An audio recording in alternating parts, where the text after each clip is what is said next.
Hello friends, my name is Advocate Suchna Jadhav from Mumbai. Today I am going to explain you one very important section of Maharashtra land law, and that section is section 63(1)(a) of Bombay Tenancy and Agriculture Land Act. Nowadays this act is called as Maharashtra Tenancy and Agriculture Land Act. My lecture is useful to those who are going to buy agriculture land in Maharashtra for their bona fide industrial use, and those who had purchased the land under this section before amendment. My lecture is in three parts. First, introduction.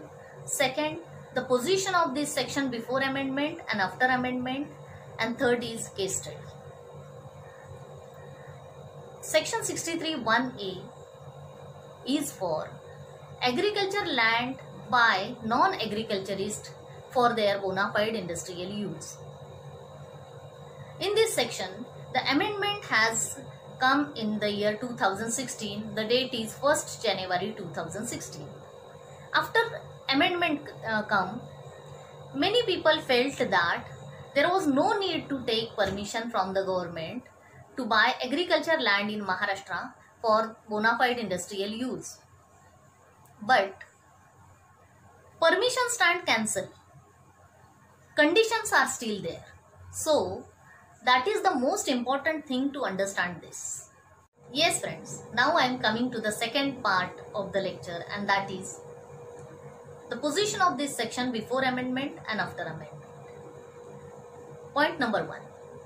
Before amendment, there was compulsory to take permission for buying agriculture land in Maharashtra for bona fide industrial use. After amendment, the permission stand cancelled. You can buy any quantity of agriculture land in agriculture zone of any draft or final regional plan, or any draft or final town planning scheme, or any draft or final development control rule, or any law for time being in force permit industrial use of land. Second point. Before amendment, the aggregate period was 15 years. After amendment, the aggregate period has reduced to 10 years, and this 10 years for original plus subsequent transfer. Third point is, before amendment, if the land not put into use within 5 years from the date of purchase, then the Development Commissioner of Industries may issue extension for further 5 plus 5 years without taking any charges.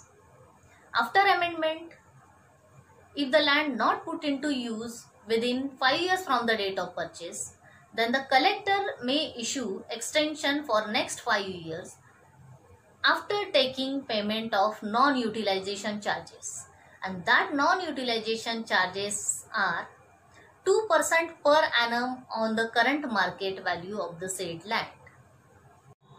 Fourth point.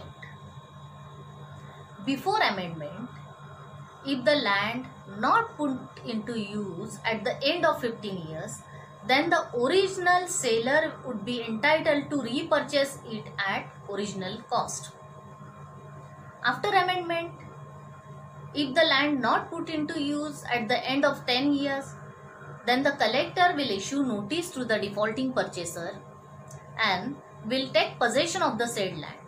After taking possession, the collector will offer that land to original seller to repurchase it at its original cost. If the original seller refuses to purchase or make payment, then the collector auction that land and will pay to the defaulting purchaser price at which land was purchased. Point number 5. Before amendment, if anyone purchased the land under this section with permission for their bona fide industrial use, then they cannot sell that land. There was no such provision. After amendment, the sale provision introduced. Subsection 5 is added.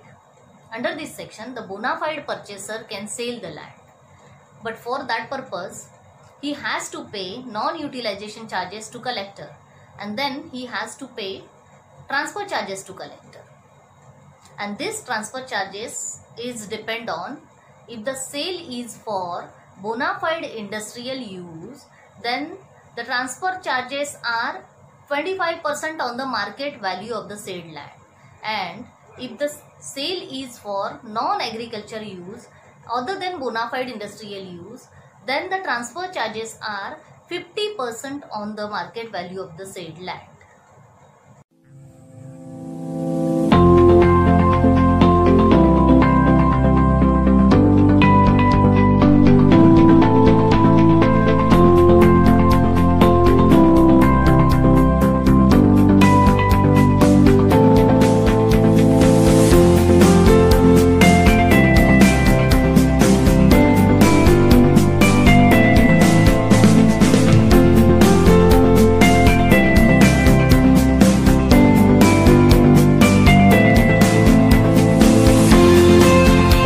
Yes friends, now I am coming to the last part of this session, and that is case study.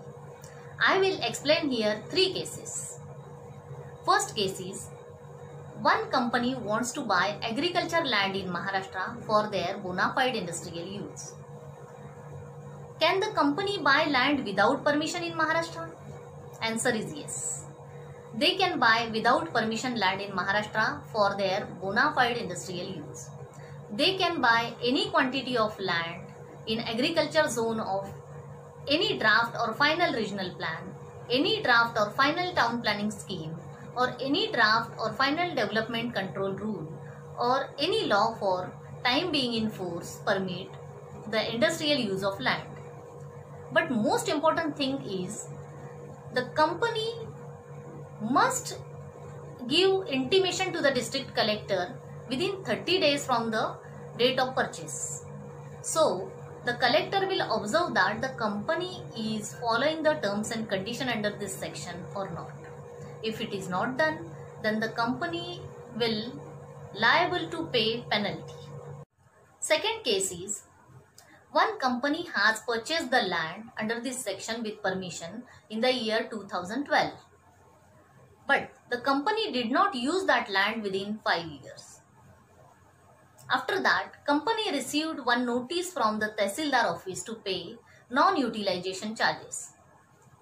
Company was under impression that due permission had been taken and could use land within 15 years from the date of purchase. The company management said, why should we pay this? The answer received from government authority is, as per the amendment in 2016, you must have to pay non-utilization charges to the government. And in your case, you have to pay non-utilization charges from 2016 to 2020. That 5 years non-utilization charges would be huge and may put company in financial trouble. So, in this case, if the company could have used the land within time, then the company wouldn't have faced such kind of difficulty. Third case is, one company has purchased the land under this section in the year 2014. But company did not put into use that land within 5 years. After that, company wants to sell that land. Can company sell it directly? Answer is no. Company cannot sell that land directly. For that, company have to apply before the district collector for getting extension and sale permission. And so, company have to pay non-utilization charges to the collector, and then company have to pay transfer charges 25% on the market value of the said land, and then company will get sale permission. Yes friends, this lecture specifically covered bona fide industrial use of land. I would like to mention here, I have not touched upon class 2 land in this session because class 2 land comes under different section. So, I'll explain it in my next lecture. Thank you. Thank you so much.